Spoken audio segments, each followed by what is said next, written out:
अधिवक्ता संशोधन अधिनियम बिल 2025 इसको लेकर आज की डेट में काफ़ी बहस छिड़ी हुई है पूरे देश के अंदर। आखिरकार क्या इतना बड़ा बदलाव होने जा रहा है जिसको लेकर वकीलों के मध्य जो है काफ़ी जो है विवाद की स्थिति बनी हुई है। वकीलों का कहना है कि इसमें हम लोगों के जो हित हैं उनकी अनदेखी की गई है। एक तरीके से वकीलों को जो है इस बात की आशंका है कि अगर ये एक्ट जो है कानून का रूप ले लेता है, यह बिल अगर पास हो जाता है संसद के दोनों सदनों में और राष्ट्रपति इसको अनुमोदित कर देते हैं, तो कहीं ना कहीं ये वकील समाज के लिए बहुत बड़ी क्षति होगी जिसकी भरपाई करना शायद ही बड़ा मुश्किल होगा। और इसमें से जो वकील के जो पेशा है, वकीलों का जो पेशा है, वो कहीं ना कहीं खतरे में पड़ जाने वाला है, क्योंकि इसमें कुछ ऐसे प्रावधान हैं जिसमें काफ़ी ज़्यादा जो है आपत्तियां हैं और रियल में ही वो आपत्तियां हैं। क्योंकि मैंने इस बिल की कुछ जो है प्रमुख जो सेक्शन है उनको रीड किया है, अध्ययन किया है, और उसको अध्ययन करने के बाद ही जो है आपके समक्ष जो है वीडियो के माध्यम से जानकारी देने का काम कर रहा हूं।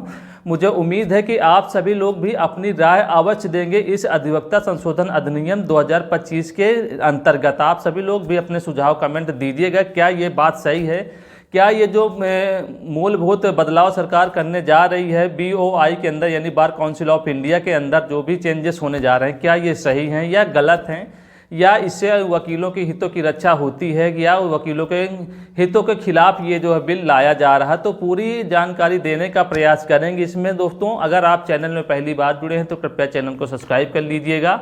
वीडियो पसंद आए तो एक लाइक और दोस्तों तक शेयर अवश्य करिएगा। तो आइए पूरी जानकारी विस्तार से देने का काम करते हैं। हो सकता है वीडियो थोड़ा सा लंबा हो जाए, लेकिन आप पूरा वीडियो देखेंगे तो ज़रूर कहीं ना कहीं आपको संतुष्टि जो है नज़र आने वाली है। तो आइए शुरू करते हैं।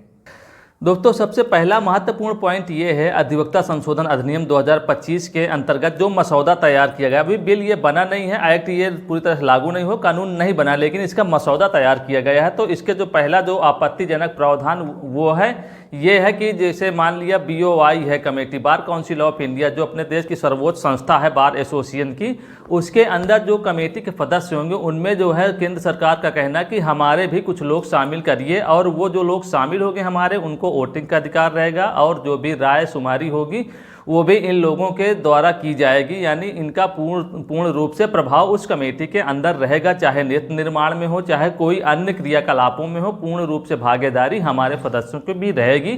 तो इस तर्क पे भी यानी इस जो है प्रावधान के ऊपर भी जो है अधिवक्ता समाज में काफ़ी रोष है, काफ़ी नाराजगी है। उनका कहना है कि सिर्फ बार काउंसिल ऑफ इंडिया में रजिस्टर्ड लोगों को ही इसका जो है वो मेंबर बनाया जाए, कमेटी का सदस्य बनाया जाए। तो ये नंबर 1 पॉइंट हो गया। मैं आप लोगों से जानना चाहूँगा, आप लोग भी अपने कमेंट बॉक्स में राय दीजिए, क्या ये उचित रहेगा कि केंद्र सरकार के भी कमेटी में शामिल हो जाएं लोग, या यह उचित रहेगा कि जो है सिर्फ जो है बार रजिस्टर जो वकील हैं केवल वही मेंबर रहें। तो आप सभी लोग अपनी कमेंट जो है अपनी राय सुनाई जरूर कमेंट बॉक्स में कीजिए। दूसरा एक बहुत ही महत्वपूर्ण सेक्शन जोड़ा गया है, सेक्शन 35A। जी हाँ, अधिवक्ता संशोधन अधिनियम 2025 के अंतर्गत 35A को जोड़ा गया है। इसमें प्रावधान क्या है? इसमें प्रावधान ये है, मान लिया आप वकील हैं पेशे से और आपकी जो है बहस हो रही है, सुनवाई के दौरान बहस होती है जज साहब से, और किसी ना किसी तरीके से कई विवाद की स्थितियां हो जाती हैं, या कोई सबूत रखने के बावजूद जज जो है आपकी बातों को नहीं तवज्जो देता है, यानी आपकी तकरार हो जाती, नोक झोंक हो जाती है, तो उस चीज़ को भी जो है यहाँ पे मिस ऑफ कंडक्ट के श्रेणी में रखा जाने वाले, यानी जो है मिसकंडक्ट इसको माना जाएगा, यानी आपका अनुचित आचरण माना जाने वाला है, और इस तरीके से आपके खिलाफ कार्रवाई हो जाएगी। कहने का मतलब ये है कि अगर वकीलों के साथ किसी भी तरीके का अन्याय होता है, चाहे वो कोर्ट के द्वारा हो या किसी अन्य भी माध्यम से, तो आप लोग हड़ताल नहीं कर सकते। ये प्रावधान 35A करती है, जो ये सेक्शन ऐड ऑन होने वाला है इस संशोधन अधिनियम के बाद। अगर ये कानून बन जाता है ये मसौदा, तो ये प्रावधान हो जाएंगे 35A के अनुसार। तो यहाँ पे सीधी बात ये है कि अगर आप जो है अपनी बात उठा नहीं सकते हैं, कहीं किसी भी फोरम पे कर नहीं सकते, तो कहीं ना कहीं ये जो है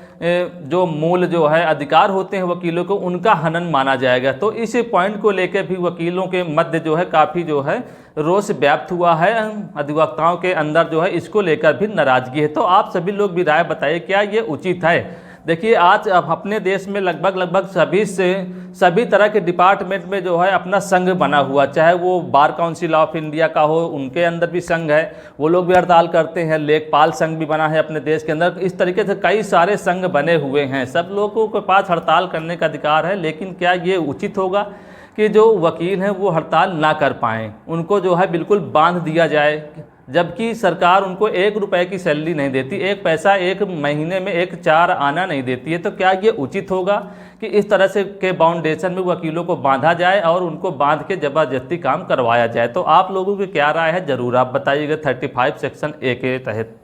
हमारे जो तीसरे नंबर का महत्वपूर्ण संशोधन है इस अधिवक्ता संशोधन अधिनियम 2025 में, वो ये है सेक्शन 26A। जी हाँ, सेक्शन 26A। इसके अकॉर्डिंग इसमें प्रावधान ये है कि अगर कोई भी किसी भी तरीके से वकीलों के द्वारा या हड़ताल के माध्यम से कोर्ट के काम में बाधा पहुंचती है, तो उस संस्था के खिलाफ, चाहे वो पूरा संगठन हो या कोई एक वकील हो, तो उसके खिलाफ जो है एक जांच कमेटी बैठाई जाएगी।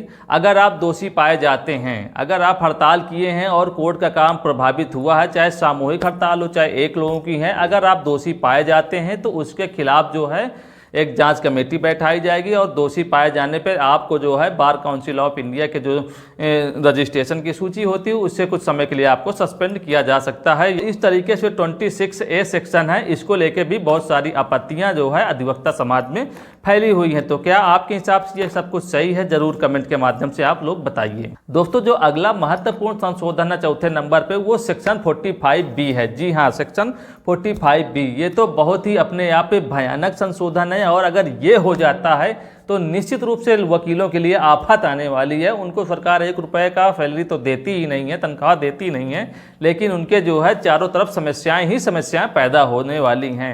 हम आपको एक छोटा सा एग्जाम्पल देते हैं एक सेक्शन का। जी हाँ, 45B का एक एग्जाम्पल देते हैं। मान लिया किसी वकील के पास कोई भी क्लाइंट जाता है, अपना केस लेके जाता है कि वकील साहब हमारी ये समस्या है, मुकदमा करिए और हमको फैसला हमारे पक्ष में होना चाहिए। तो वकील जो है कोई भी हो, वो अपनी योग्यता अनुसार अपने पूर्ण सामर्थ्य से पूरी ईमानदारी निष्ठा के साथ काम करता है, सारे पेपर तैयार करके दायरा करता है, बहस करता है, सुनवाई करवाता है, सब चीज़ करता है। सबूत जो भी होते हैं क्लाइंट के द्वारा जो पेश किए जाते हैं या अपने दिमाग से जो भी कुछ होता है वकील करता है कि किसी न किसी तरीके से इस मुकदमे का जो है फैसला वकील चाहता है कि मेरे पक्ष में हो, मेरे मुवक्किल के पक्ष में हो। ठीक है, लेकिन अगर कहीं बाई चांस ये मुकदमा जो है वकील हार जाता है, बहुत सारे सबूत उसने पेश किया, पूरी ईमानदारी से मुकदमा लड़ा, लेकिन हार जीत तो लगी रहती। बाई चांस अगर वकील मुकदमा हार जाता है तो इस एक्ट के तहत, जी हाँ 45B के तहत जो है क्लाइंट को ये अधिकार दिया गया है कि आप जो है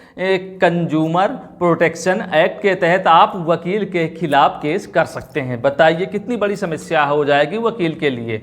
और इस तरीके से अगर उस क्लाइंट ने उस वकील के खिलाफ ये कहकर केस कर दिया, जो है कहाँ पे केस कर दिया, कंज्यूमर प्रोटेक्शन एक्ट के तहत, अपने जो भी अपना उनका फोरम होता है कस्टमर केयर वालों का, उनके यहाँ शिकायत दर्ज करवा दिया, तो वकील 2 तरह से फंस जाएगा। एक तो यहाँ पे जो है मिसकंडक्ट यहाँ पे माना जाएगा, यानी आपका अनुचित आचरण था। बताइए, इसको जो है सरकार कहेगी कि ये आपका अनुचित आचरण था, आपने सही से काम नहीं किया, आप कोर्ट में जो है अपना केस हार गए, आपके खिलाफ जो है मुवक्किल जाके जो क्लाइंट होगा वो केस करेगा। ठीक है, तो वकील एक तरफ केस में फंस जाएगा जाके कंज्यूमर कोर्ट में, और दूसरी तरफ जो है मिसकंडक्ट के तहत जो है उसके खिलाफ अनुशासनात्मक कार्रवाई भी हो जाएगी। अनुचित आचरण के लिए उसके खिलाफ दंडात्मक कार्रवाई होगी, जांच पड़ताल बैठाई जाएगी, जांच कमेटी बैठाई जाने वाली है, और उसको स्टेट बार काउंसिल और सेंट्रल बार काउंसिल के जो सूची है उसमें से रिजेक्ट कर दिया जाएगा, हटा दिया जाएगा, हमेशा के लिए सस्पेंड कर दिया जाएगा। देखिए, एक तरफ वो बिल्कुल बेरोजगार हो जाएगा और दूसरी तरफ वो अपना केस लड़ेगा। तो कितनी बड़ी समस्या है। आप सभी लोग ध्यान दीजिए, जरा सा दिमाग में सोचिए क्या ये सही है। हम एक छोटा सा एग्जांपल देते हैं। मान लिया कोई डॉक्टर, अपने पैसे से डॉक्टर अपना इलाज करता है, मरीजों को दिन प्रतिदिन देखता है, 10 लोगों को इलाज करता है, तो हो सकता है 1-2 लोग ठीक ना होते हों, तो क्या ये अधिकार है जो मरीज ठीक नहीं हुआ उसकी दवा से, तो वो जो है मरीज जाके उस डॉक्टर के खिलाफ केस ठोक देगा? क्या ये अधिकार उसको दिया गया है? हाँ, यहाँ पे वकीलों के साथ पूरी तरीके से जो है मनमानी होने वाला है इस बिल के माध्यम पे, जो कि नहीं होना चाहिए। क्या कोई डॉक्टर जो है दवा देते समय लिखित स्टाम्प पेपर में ये भी लिख के देता है कि नहीं, मैं आपके स्वास्थ्य होने की, ठीक करने की 100% गारंटी लिख के देता हूँ? क्या कभी ऐसा हुआ है? तो वकीलों के साथ ऐसा क्यों हो रहा है? क्या ये अन्याय नहीं है? आप सभी लोग बताइए और अपनी आवाज़ ज़रूर उठाइए। आपको क्या लगता है, क्या ये सही है? वकील अपनी पूरी ईमानदारी, निष्ठा के साथ केस लड़ा और वो हार गया, क्योंकि हार जीत तो होती रहती है। वो किसी न किसी तरीके से, मान लिया बाई चांस उसने जज साहब को, जो सम्मानित जज हैं, उनको संतुष्ट नहीं कर पाया और केस में पराजित हो जाता है, तो उसको जो है मान लिया जाएगा मिसकंडक्ट है, अनुचित आचरण के तहत उसके ऊपर दंडात्मक कार्रवाई होगी, और उधर उसको जो कंज्यूमर प्रोटेक्शन एक्ट के तहत जो क्लाइंट के पास अधिकार होगा कि वो उसके खिलाफ केस कर दें। बताइए कहाँ का न्याय होने वाला है? तो कहीं ना कहीं ये जो कुछ संशोधन होने वाले हैं ये गलत हैं, अधिवक्ताओं के खिलाफ ये हैं। अगर गवर्नमेंट अधिवक्ताओं को सैलरी नहीं देती है तो इतना जो है उसको अनुशासन में या इतना जो है नियम कानून में ना बांधे कि उसका जो है पेशा जो है बिल्कुल ही ख़राब हो जाए। उसकी जो भाई वो भी एक समाज का प्राणी है, वो भी एक इंसान होता है, उसका भी एक परिवार होता है। अगर अधिवक्ता जो है इस तरीके से बंध जाएगा तो कैसे अपना घर परिवार चला पाएगा? आप सभी लोग विचार कीजिए। क्या कोई डॉक्टर गारंटी में देता है कि मरीज को मैं ठीक ही कर दूंगा? क्या कोई वकील ऐसा कर सकता है कि नहीं, मैं 110% आपको केस जिता करके फाइनल विजयी करके ही दूंगा? कि ऐसा नहीं होता है, हार जीत चलती रहती है। दोस्तों, एक तरफ अधिवक्ता संशोधन अधिनियम का सेक्शन 45B कहता है कि अगर वकील आपका केस हारता है या जो है आपका केस नहीं फाइनल करवा पाता तो आप उसके खिलाफ जो है सही से ना काम करने का आरोप लगाकर आप केस कर सकते हैं। क्लाइंट को यानी ग्राहक को ये अधिकार देता है इस कानून के हिसाब से। जबकि दूसरी तरफ एक जो है नया जजमेंट आया था 7 नवंबर 2024 को। जी हाँ, 7 नवंबर 2024 को एक जजमेंट सुप्रीम कोर्ट का आया था। उसमें जो है appeal number 2646 of 2009, 2646 of 2019, bar council of India बनाम DK गांधी एंड अदर का ये मामला था। पैरा नंबर 6 को आप देख लीजिए आराम से।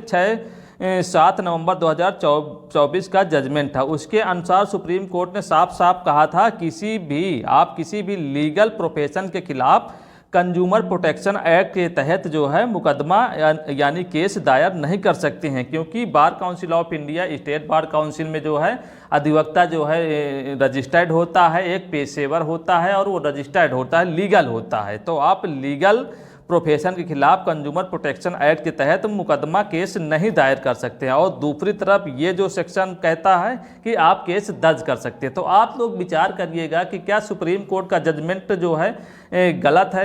क्या उसका जजमेंट नहीं माना जाएगा? आपके प्रूफ के लिए मैं यहाँ पे दिखा रहा हूँ, ये आप सभी लोग पढ़ सकते हैं। ये मामला है बार council bar of India lawyer throws it's VS DK Gandhi PS national institute of on 7 नवंबर 2024 का है। यहाँ पे बेंच यहाँ पे देख सकते हैं BR गवाई प्रशांत कुमार मिश्रा का था। ये जजमेंट आप पूरा आराम से पढ़ सकते हैं।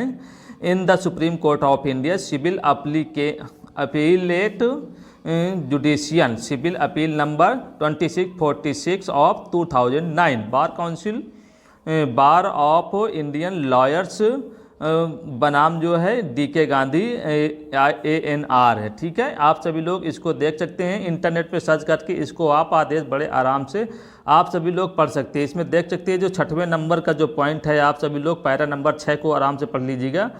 इसमें साफ साफ दिया गया B find that the issue before the court regarding the legal profession was addressed in univocal terms leading to the conclusion that the legal profession is not covered by the provisions of the Consumer Protection Act। इसका कहने का मतलब ये है कि consumer protection act के तहत जो है लीगल प्रोफेशन के खिलाफ आप कानूनी कार्रवाई नहीं कर सकते, केस दायर नहीं कर सकते। इसको आप जो है गूगल में सर्च करके बाकायदा इसको आप सभी लोग पढ़ भी सकते हैं। सुप्रीम कोर्ट का 7 नवंबर 2024 का जजमेंट है जो ये कहता है कि आप वकील के खिलाफ किसी लीगल जो है प्रोफेशन के खिलाफ आप कंज्यूमर कोर्ट नहीं जा सकते हैं। दूसरी तरफ जो अधिवक्ता संशोधन अधिनियम 2025 के प्रावधान में 45 सेक्शन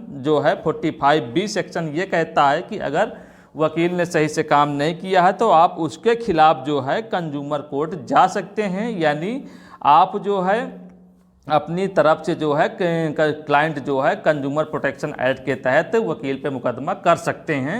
ठीक है, तो ये चीज़ें आप समझ सकते हैं कितना विरोधाभास है, क्या सुप्रीम कोर्ट को हम सही माने या इस एक्ट को हम सही माने। तो आप सभी लोग राय जरूर दीजिएगा और इस एक्ट के जो ये ऑर्डर हुआ था सुप्रीम कोर्ट का, इसको आप पढ़ सकते हैं जाके। ठीक है, अपील नंबर 2646 आप 2009 ये आप डाल दीजिएगा। Bar council of India lawyer para number 6 पर है, बनाम DK गांधी एंड अदर है। ठीक है, आप सभी लोग इसको अच्छे से देख सकते हैं। दोस्तों, मेरा वीडियो अगर आपको पसंद आया हो तो कृपया एक लाइक कर दीजिएगा और दोस्तों तक शेयर भी कर दीजिएगा। अगर चैनल में पहली बार जुड़े हैं तो कृपया चैनल को सब्सक्राइब भी कर दीजिएगा, जिससे कि जो आने वाले जो नए नए कानून है, जो नए नए अपडेट होते रहते हैं, उसकी जानकारी आपको सही समय पर मिलती रहे।